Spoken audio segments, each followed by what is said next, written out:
Welcome to my Sorare Journey, episode 118. Today we have 3 huge decisions to make in terms of Sorare. They're very strategic. I know you guys absolutely love the strategy content, so we're going to get straight into it. To first analyse, we need to look where we're at and what we're competing for. So this is my Division 1 Premier League in-season team. It looks very strong. We're on a third possible hot streak, which would get us a guaranteed $200. If we can compete against the 219 players, we could go as high as first position this week. We have 4 home fixtures of smashers on the game, and Bernd Leno, who's away, but he's away to second bottom in the league. Keep in mind, we've also got captain against the weakest team in the league, against the strongest team in the league. So it should be a high-scoring week, which does favour me in terms of hitting that hot streak. But also, I'm differential enough where I think I could compete, up this list. Say if Arsenal were to win 4-1 and concede and Leno keeps a clean sheet, a lot of these guys just score AA all game, so it could look really good for me. So I wouldn't berate you for wondering where the strategy is in this. Well, putting all your eggs in one basket is never ideal on Sorare, which is why I have 3 Premier League teams. Technically 4, but yeah, maybe they won't play. Looking at the second team, you can see an immediate drop in quality. So Iwobi is playing more central defensive mid. He gets good AA, but not very many decisive actions come in. However, Burnley gives him a chance. Wirtz hasn't been guaranteed to start, but with Gakpo out, Salah, we're still unsure about him, and being rested midweek, I would put him pretty confident to start. Fofana is a coin flip, and you don't want a coin flip in such a highly prestigious week where I could finish really high up in the leaderboard and I could hit a third hot streak in a row. However, we should get more news closer to the deadline, and if he's guaranteed to play or if he's in that 80% bracket, he would be in it. Now Saka, we are double bubbling Saka. He was rested at the midweek just like I asked for, so to have him progressing as a double captain in Division 1 and Division 2, it's typically something I don't like to do, but with one of the best players on the game, an attacking outlet against some of the weakest defensive teams in the league in terms of Wolves, are conceding loads. It gives me that confidence. I could bring in Rice if he's guaranteed to play, just that sort of little insurance, but I feel happy with Saka. It doesn't keep me up at night or anything like that. I think people would kill to be in a position where they can double captain Saka. And then we have Jordan Pickford, who I don't particularly like. Chelsea can score a lot. So the problem I have is if Saka does badly, Team 1 and Team 2 are gone, and my Team 1 needs Cole Palmer to score against Pickford, so it's all a bit contentious. It gets particularly weak when you go to Division 3 and you're looking at Sam Johnson against Arsenal. Now, he should be either not playing this week or in Division 4 because he's just expecting a really low score. Of course he is. He's playing the top of the league. So I went out to buy a goalkeeper. So that is my first decision. But I actually want to skip to my second decision because I think it's a bit more interesting and I don't want people to turn off immediately. This vault level required level 4 competition. If you flick to rare, there's 110 players and 100 entries. Sorry, 100 rewards. So out of 110 people, only 10 at the minute wouldn't get rewarded.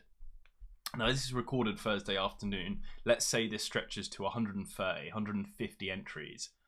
That sort of guaranteed reward percentage, it's like unlike anything we see on the game. But there's a problem. I'm only level 5 in my percentages. I need to lock up a few more players to progress onwards. So, is it worth it? Well, what are you competing for? 1,000 essence for being in the top 90% at the minute. That's not bad. But let's look at the team, because if we're in the bottom percentages of the team, well, there's some very strong fixtures here, some very strong players. So, David Raya, Van Dijk, Duran Timber, Bruno Guimaraes in a derby, Reece James when he's pretty nailed to start, even Rafinha. A lot of these players are very strong, and I've already looked in the background. I can fit the cap requirement pretty easily. I've got players like Kelleher, I've got maybe a Jonathan David that could slot in. I can't remember who made it fit, but there was a lot of opportunity for me to slot in. I think Ben White. I think he made me slot into that, gap pretty nicely. I've got a couple of Celtic players because it's All-Star. And then if you look at the cards in terms of getting to that extra percentage, if we just say we'll lock up, let's just say Pertez for now.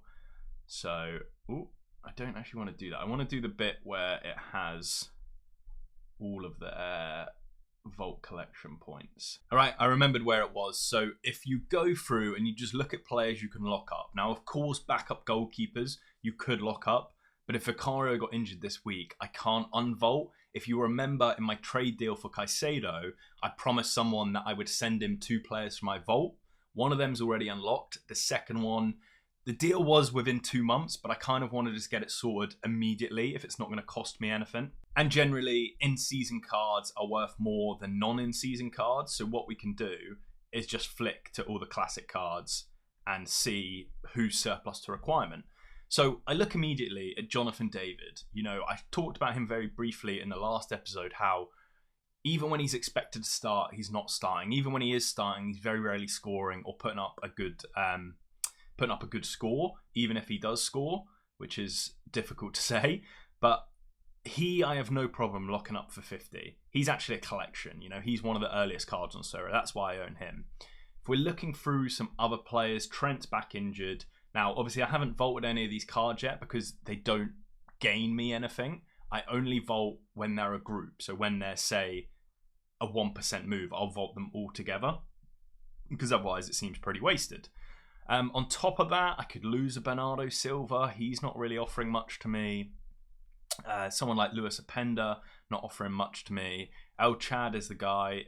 Chadalia Bechuabi is the guy that I'm actually looking to trade. He's part of that trade deal, so he can't go. And then we get sort of stuck where we need an extra 2%, but they're sort of usable players. Now, if we're looking at Rio Hatate, he puts up good scores, same as Kieran Tierney, but they're playing in contender. I'm a champion player, so it's pretty pointless for me to have those guys. So I wouldn't be opposed to chucking them in. I do use them infrequently, and that's the thing. You are giving up something here. You're giving up these cards' utility. But if you watch the last episode of my Sorare Journey, it's probably the one before, as I just put out one with my fiance, which hopefully you guys enjoyed. What you need to understand is I wasn't particularly winning much in Classic. So despite having these smashes, they're obviously not good enough, or I'm not good enough, or luck and combination of everything, where I'm winning in season. I've done really well. I've won like £1,500 and like a load of essence. So if I was to give up Mohamed Salah, that's currently out in the cold, well, then I'm only, I'm not sure how much that is, probably 130 points away. So I can then go down to players like Semenyo, who's good, but I barely use because I've got Rafinha, Saka, I had Salah. I've got good forward options. So what I wanted to basically discuss was when I lock these players up, they can't come back because it will take at least 14 days. Now, there's obvious injured and not very good players, but is it worth locking up someone like Saka or someone like Unai Simon who have utility, but I've got depth in that position? Salah's not been his best. He's looking to move to Saudi. Do I wait until the press conference till Arne Slot says what he's going to say about Salah? He's rested him. Well, he dropped him for one game. Is he going to stay that way? It's really tough to know, but what I keep coming back to is the lack of entries in that competition.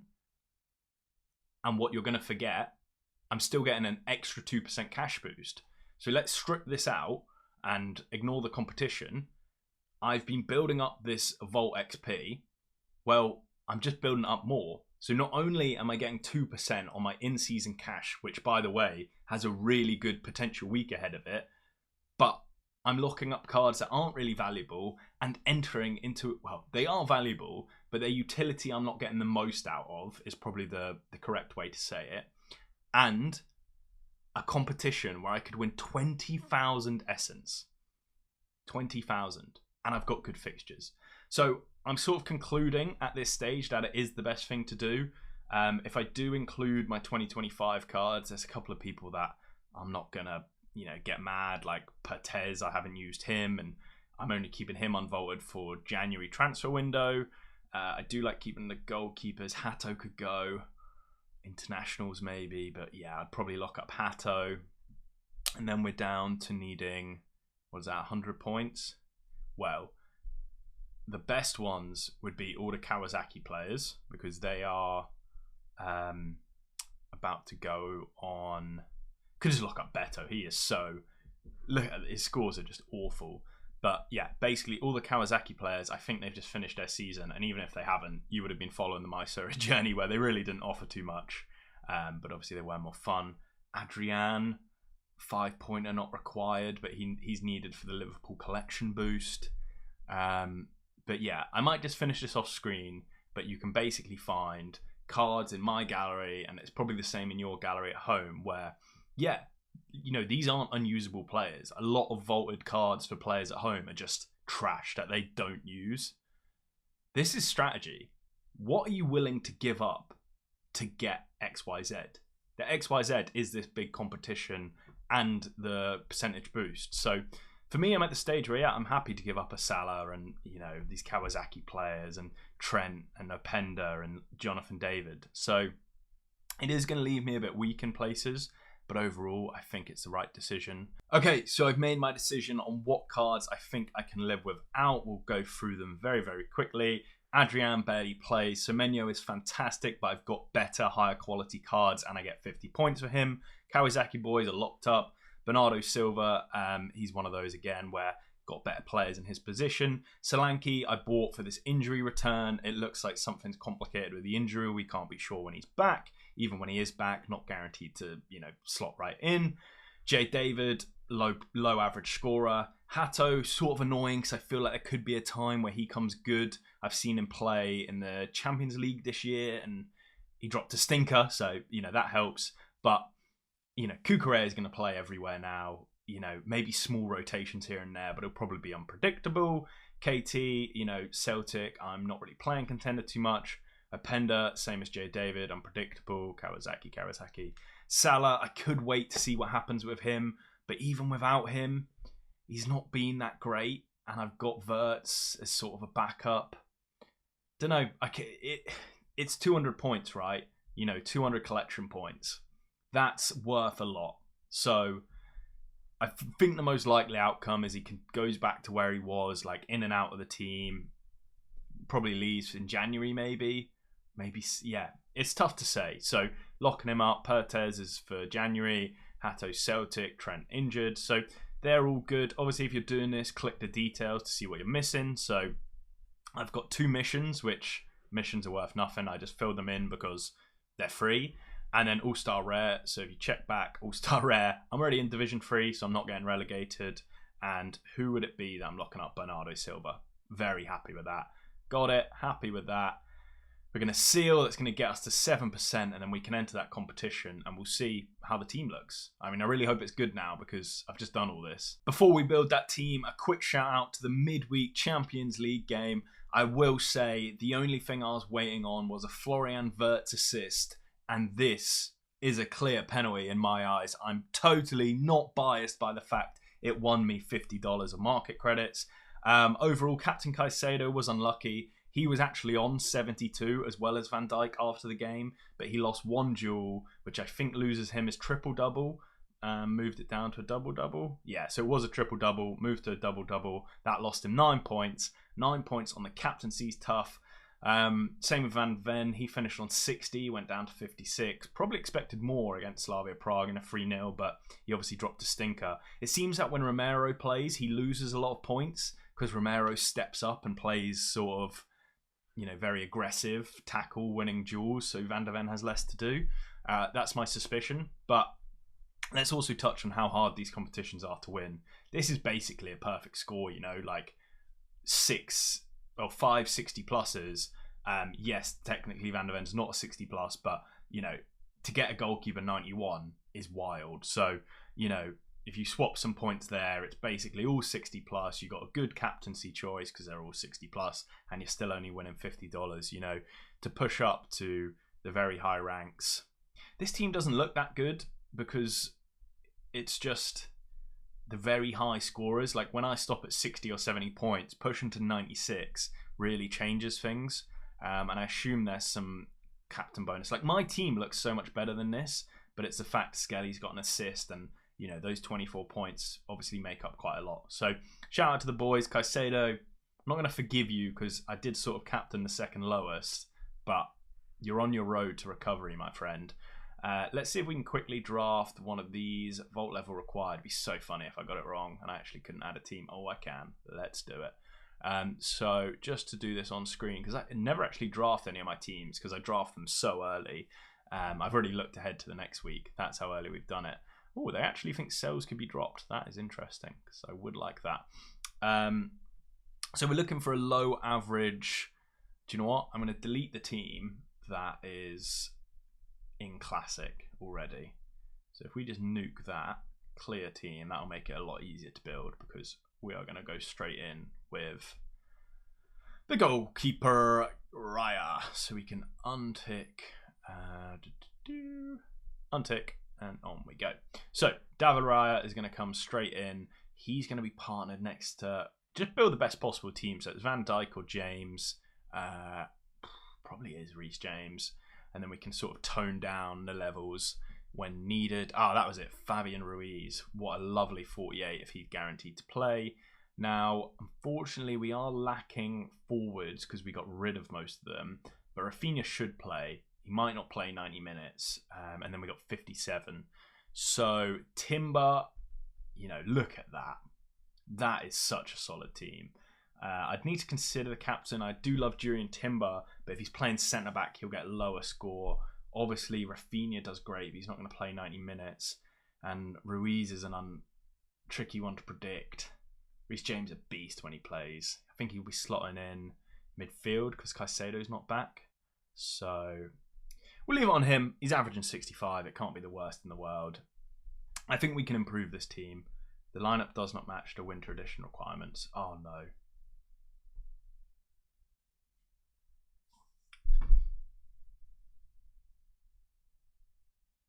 If I just... I'm in the wrong comp. Okay. Hold up. Wait. It's not winter edition, special editions you need as well, right?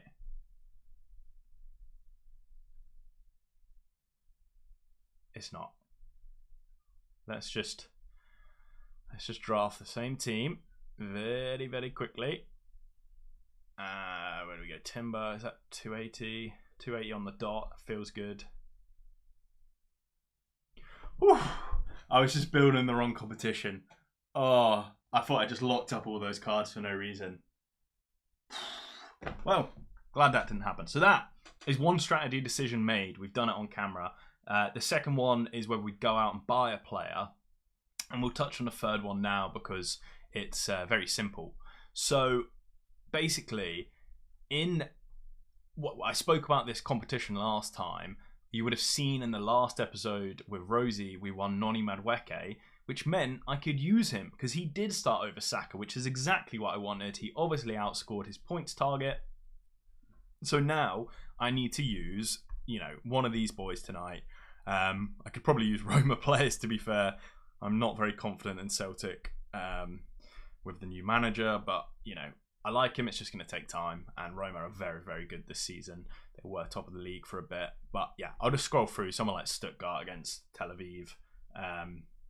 Yeah, there's some really low players. I already had a look. But, yeah, like 44 average, 38 average, you know, £7 for a 39 average seems good. So we can probably do that. And that will go to one of you guys at home. So if you want to enter, drop a nice comment or go to the Ko-Fi and support. In the last episode, there were so many supporters. It actually changed our top supporters. So shout out to Andres, shout out to Aspel, shout out to Malky, Minster Valky, and Rural Sloth. So you guys are the top supporters. We can't do a draw this week because I drew 2 in 2 episodes ago. So we're already covered. But yeah, in the next draw, obviously, you'll all be included, and hopefully you do win something. I guess this could count as a midweek, or it could go to the guy that gets it the weekend. I'll have a think about that, because it makes more sense to go to the midweeks, but also I always said it was for the weekend. Leave that with me. I'll see what happens if we win it, because no point, confusing yourself if we haven't won anything. Which basically means I can buy someone off screen. So 2 of the problems are solved. We move on to the final problem, which is so annoying. Now, if you look at my squad depth, this week and most weeks, it's very clearly the goalkeeper that's the problem. Leno got a good fixture, Pickford difficult fixture, Sam Johnson awful fixture, and we're out of goalkeepers. We got 3 goalkeepers for 4 teams. Now, yes, we have Raya, yes, we have Alisson, but they're classic. And when it comes down to using outfielders or goalkeepers for classic, I always go outfielders, because goalkeepers can shock you and put up hundreds. If Sam Johnson keeps a clean sheet, I bet he puts up like a 90 plus. So that would be brilliant for us. But it shouldn't be your top team, or your 3rd best team. It should be your last team. So I went out, I looked at all the goalkeepers, manager sales, but also I do have some credits to use. So, we would see what works best, but just entertain me for a second here whilst I show you the goalkeeper selection. And what you can do if you don't know at home is just filter these up a little bit. So you just basically cut out all the dross. And I'm going to go to lowest price because I've got Pickford. I don't want to be spending loads of money. So let me just talk you through some of the options. Darlow doesn't play. Sam Johnson I've got. Dubravka's good, but I just don't think Burnley are strong enough to keep clean sheets. It's the same for West Ham. It's the same for Leeds. This Perry's been having a bad couple of games, so I'd be worried he gets dropped. Mamardashvili's a replacement. Ramsdale's a replacement who's currently playing. But every Newcastle fan seems to hate him, which I assume means he's dropping stinkers, and the scores would align with that. So he's probably someone I'd consider, but when you see like Jorde Petrovic for a little bit more, I'd probably lean to him. So now we've got Petrovic, Rose, Sells, Nick Pope. I sort of need someone this week, not long term, and Kelleher. So let's go to Matt Sells. Now I imagine he's potentially getting dropped because the other guy was 30%, that John. So yeah, they've got him at 70, expected to start but not guaranteed. Not someone I'd want. But what's really annoyed me is I looked at this guy, must have been last week, because obviously I've known about my goalkeeper problem for a while, and he was selling for 50, and his last sale was 86, and you can get him for 70. But when I'm looking at last sales, I had already decided who I wanted, and I didn't get him, and this is why. If you go, spoiler alert, it was Kelleher. Why I want Kelleher is he's good, and the next fixtures are Leeds, Wolves. He's guaranteed to play. He's quite good. He's got international utility. Perfect. Well, let's look at the previous sales for Mr. Kelleher, rare in season. So when I was looking, one sold for £43, and then someone went and bought him for £77 instant buy. Now, using instant buy uses credits, so he might not have paid 77, but what people see is a last sale of 77. So everyone selling was looking to sell around that price. You might cut a bit off because you're desperate to sell, but that meant the average price was ticking up. Now I put an offer on this 58 for 40 and 45, and the 40 got instantly rejected. The 45 he either didn't reply to or didn't see, and by the time he did see it, it was already gone because someone bought it for full price. Now, it's sort of this guy, whoever you are, Jack23, you've sort of won. You've got the card I've wanted, but I feel like as users that are buying, we could have definitely got a better price than just paying full asking price. And then as soon as that one went, obviously Smurf came in and got the last one on the market, and then since that's happened, 2 more have came up but at higher prices. And I'm at the stage now where I could have got this for £20 cheaper a day or 2 ago, and could have got it for £30 cheaper, 5 days ago.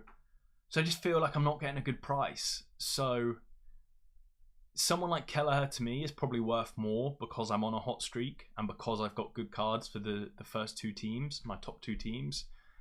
but he's not the only option. You know, Rose is having a better season than him, and he's playing Newcastle in a derby, lots of saves maybe, highly contested, and then Brighton. You know, I'm looking very, very short term, but that's because my hot streaks would be very short term. They'd be this week and next week, or, you know, just this week. But it's tough to say. And maybe I just don't go out and spend. Maybe I just hope Sam Johnson gets a last man tackle again. But yeah, Petrovic is sort of coming into form maybe again. You know, clean sheet against Chelsea, United, then Burnley. He's basically equivalent to Kelleher, but I can get him for £10 cheaper. But Kelleher has better short-term fixtures. So I've been sitting here. It's not whether I buy Kelleher or Petrovic. It's whether I buy someone at all, because I sort of need him, but I don't. You know, I want to increase my chance of getting the hot streak, but then I'm putting more money into the game, and if I don't, you know, Sorare winners and I'm a loser.